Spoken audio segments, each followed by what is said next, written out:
So today we are making a drippy rainbow. Check this out, guys. You're gonna love it.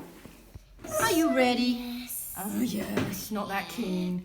Right, so Ozzy's homework today for his teacher is to draw a rainbow.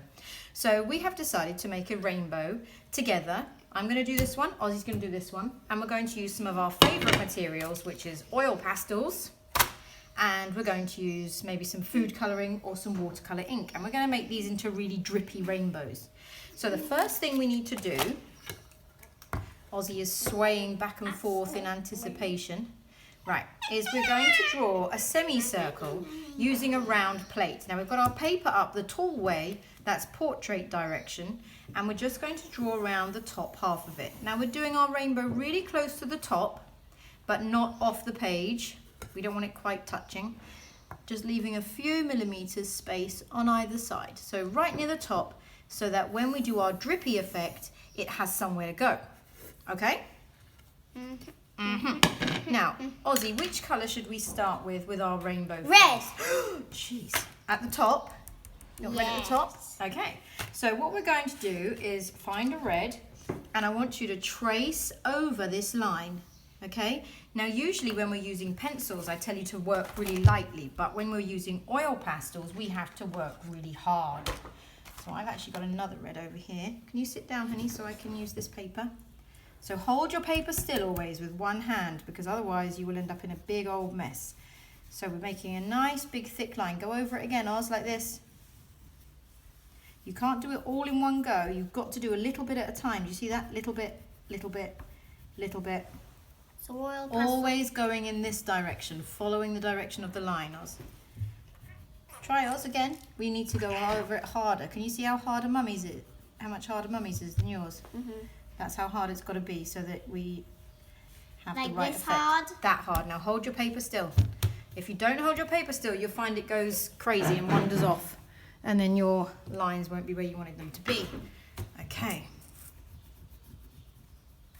Oh. Slowly does it. Here, I'm going to help you in the middle. Okay, so that's good enough. We've pressed nice and hard. We've used the first colour. Now, Ozzy, which colour comes after red? Orange. Orange. Okay, so let's find a nice orange. I'm going to give you the taller one because it's easier to hold. And wait and see what Mummy does. Okay, are you ready? Right, we're going to leave, wait, you got to leave a small gap for where we're going to paint. So leave a gap of about a couple of centimeters. Wait, let me just check the end of this. If you have your oil pastels all dirty like this, a good trick to do is to turn over your paper and to just clean them off on the back first, because can you see all that black? That's going to really dirty up your rainbow. That's okay, Mummy's cleaned that one for you. Oh wait. This is an especially bad problem with white oil pastels. They get very mucky. Right, so we're going to leave... Bless you! Bless you again. Are you all right? Are we done? So we're going to leave a couple of centimetres, Oz. Bring it over here so they can see. Like this. Can you see? And we're going to follow with a parallel line going all the way along. So we're leaving this gap to colour in red. Hold your paper still. And you have to do it in little bits, Ozzy. Look at this, how I'm going back and forth, back and forth, back and forth. Wait. Slowly. Good boy. Now Make that big. Well, let's make that a bit closer. There we go. Now you've got to go over this line again, Oz. Over it all again so that it's nice and dark.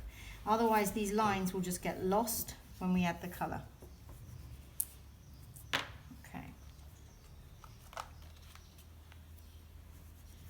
It's looking really nice, Ozzy. Is this an art project for your school too? Yeah. Because everybody likes rainbows, right? And Miss Kiara's going to like this too. You think? Yeah. Right, so we've got our orange. Now, which colour is next, Oz? Yellow. You are good at this.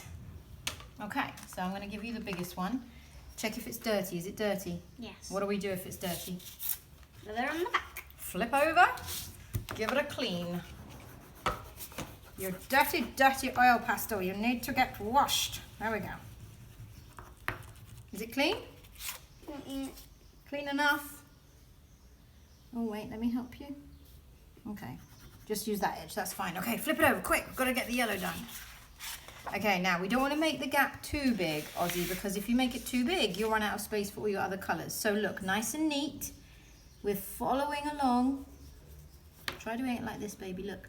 Rub a little, rub a little, rub a little, rub a little. And that way, your line will be really, really nice and thick. Okay?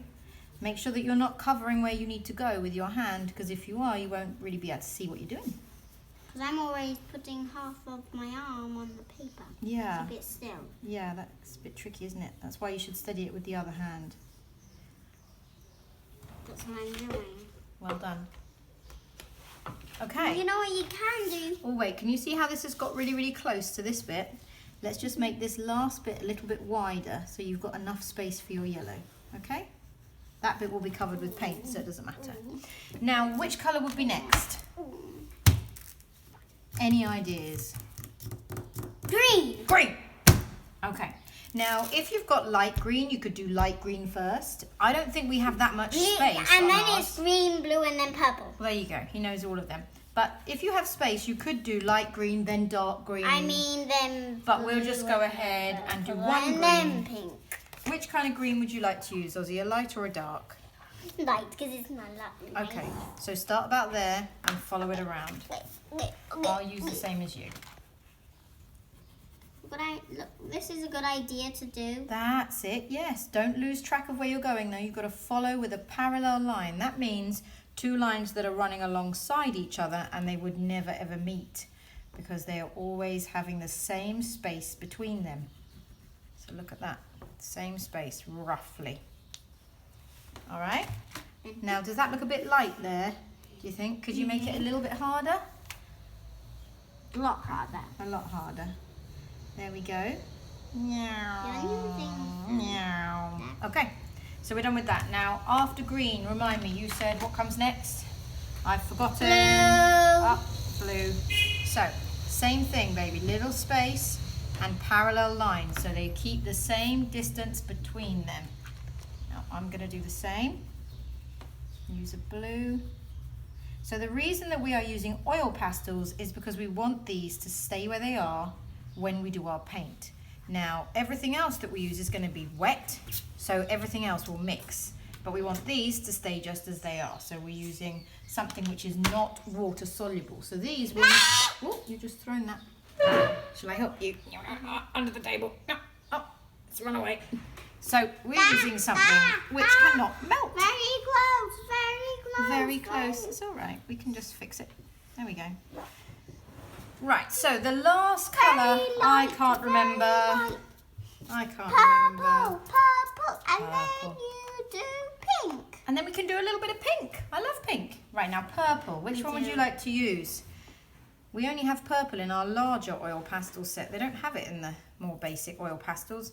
If you only have a small set of oil pastels, like, let me show you this one we've got here, or this one, they don't actually have a purple in them. So if they don't have a purple, what you can use is blue and pink. Let's try that out on the back. So if you had a set like this, let's use a blue that's not too dark. And we're not going to press really hard with it. Wait, Ozzy, hang on.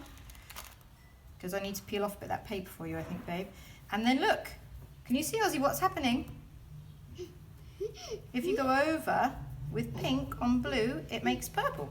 So if your set doesn't have a purple in it, that's what you need to do. Okay, so let me give you this one because I peeled off some of the paper, look. Go over that bit and do your purple. Now these oil pastels are really old. We've had these for years, but they just keep going and going and going. We just keep on using them. They never seem to run out. Okay. Oh, I've snapped that one. So, and the last colour, oh, I've forgotten. Pink! Ah, good job. That was nice and hard. Look how well you did that. Okay. Now pink. There we go. And I will use one of these. So, now if you wanted to, you could just fill in this rainbow entirely with oil pastels. And if you don't have these, you could just make a rainbow with anything that you have. But we just wanted to try out this super fun technique today. Make sure your lines are hard enough. Okay, now I'm going to run and grab our food colouring and then we will be back. So we have our food colouring and a few watercolour inks here, which are basically the same thing. And we've got a few different colours, but if you only have the primary colours, you can mix up all the colours of the rainbow with a couple of drops of each. So we're popping them into our palette in rainbow coloured order, just so we don't get muddled up with the order that we're using these in. And we have added equal parts water to our ink in our palette, so it's neither too intense nor too light. Now we are just filling in our rainbow one wedge at a time. We've turned this upside down so that it's closer to us to work on, because we've got all the empty white space for the dripping to happen later. So I'm just encouraging Ozzy to look out for those little white spaces and make sure he fills all of those little gaps in. If you've got one or two little white gaps, it's not a huge problem, but I always say to my kiddies in art class that we look out for those little white areas so that it looks like we're doing our neatest and our best work.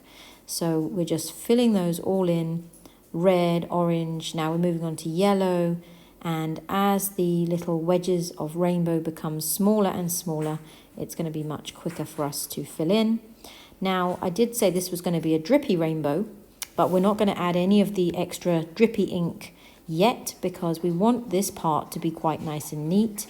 And we want this area at the top here to be pretty much dry or beginning to dry before we lift up our rainbow and make it really drippy. So we're just finishing off the last couple of colours, and then when we've done that, what we're doing is just flipping our rainbow back around the right way, and we are adding an extra big dollop of ink on the end of every rainbow wedge. Now, when we've done this, we're lifting up our piece of paper to see the colours drip down. Now, I think if I did this again, I would probably lift the paper up first, and while holding it upright, then I would start to add the drippy colours, because as it was laying flat, as you can see with Ozzy's there, they started to mix across and become a little bit brown and dark. Now it's kind of hard for you to see this process here because we're holding them up, but I'm going to include the photos at the end so you can have a really good look and see how they turned out. But yeah, I would probably hold them upright, add those little extra drips on like we're doing here right now, and just let them drip straight downwards. But I think it turned out pretty well nonetheless. So we propped these up so they dried vertical to allow the dripping to continue, making sure to pop a little bit of scrap paper underneath. And I think they look pretty awesome. Why not join me for some of my other tutorials, such as this Spinosaurus quick draw? You can also find me on Facebook and at carlyart.org.